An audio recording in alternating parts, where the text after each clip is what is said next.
करते हैं। Jammu Kashmir assembly election के दूसरे मरहले की तैयारी जोरों पर है। सियासी पार्टियों ने तेज की है इंतखाबी मुहिम। पहले फेज में हुई है 80% तक रिकॉर्ड वोटिंग। ईवीएम्स को कंट्रोल रूम में किया गया शिफ्ट। पुरअमन और कामयाब वोटिंग से इंतजामिया में खुशी है। जम्मू कश्मीर में पहले फेज की पोलिंग के बाद अब दूसरे फेज की तैयारी बड़े पैमाने पर चल रही है।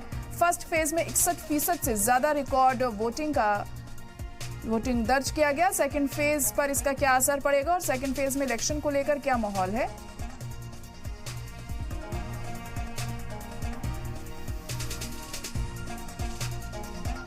तो जम्मू कश्मीर के दूसरे मरहले की 26 सीटों पर वोटिंग की तैयारी जारी है। दूसरे फेज में जम्मू की 11 और कश्मीर की 15 सीटों पर 25 सितंबर को वोट डाले जाएंगे। जम्मू कश्मीर डिलिमिटेशन से पहले इन सीटों पर रोशनी डालें तो 13 सीटें ऐसी हैं जिस पर पिछले 2 इलेक्शन से नेशनल कॉन्फ्रेंस का ही कब्जा रहा है। इसके अलावा 2 सीटों पर पीडीपी और 1 पर बीजेपी भी मजबूत दावेदार है।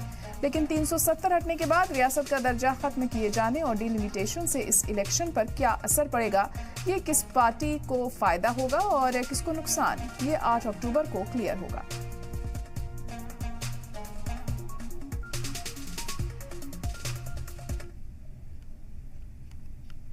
तो दूसरे फेज की वोटिंग के लिए तैयारियां शुरू हो चुकी हैं। पुरअमन तरीके से वोटिंग हो, इसका खास ख्याल रखा जा रहा है इंतजामिया की तरफ से।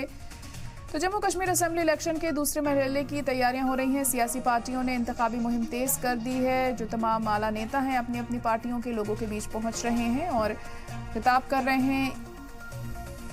और पहले फेज की वोटिंग में हमने देखा किस तरह से रिकॉर्ड तादाद में लोग पहुंचे पोलिंग बूथ पर अपने वोट का इस्तेमाल करने के लिए, अपने हक को अदा करने के लिए। अब दूसरे मरहले में भी क्या उतना ही जोशो खरोश लोगों में देखने को मिलता है, जिसके लिए हमें अभी 25 तारीख तक इंतजार करना पड़ेगा। और इसको लेकर खास तैयारियां जम्मू कश्मीर में की जा रही हैं ताकि सेकंड फेज में भी पुरअमन तरीके से चुनावों को कराया जा सके, जैसे कि पहले फेज में हमने देखा था। तो कामयाब वोटिंग से इंतजामिया में भी काफ़ी खुशी की लहर देखने को मिल रही है। करीब 80% के आसपास वोटिंग दर्ज की गई है और जो अपने आप में ही जम्मू कश्मीर के इतिहास में यहाँ पे तारीख रकम हो